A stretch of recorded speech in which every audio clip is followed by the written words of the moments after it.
How to hide Facebook page from any country. Hello everyone, welcome to this channel. I'm Emily and I'm here to help you out today. So without any delay, let's get started. So first of all, launch the Facebook application on your device and then make sure that you're logged into your account.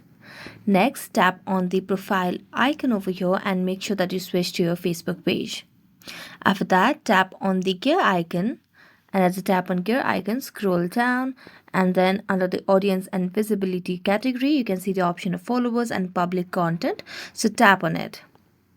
As you do that, scroll down, and here you can see the option of country restrictions. So right now it's toggled off, so just tap on view option, and as you tap on view, you can just tap on countries, and here you can just search for the country over here. So I'm going to search for one of these countries and then tap on it and go back, and there you go, you have restricted a country over here from your Facebook page.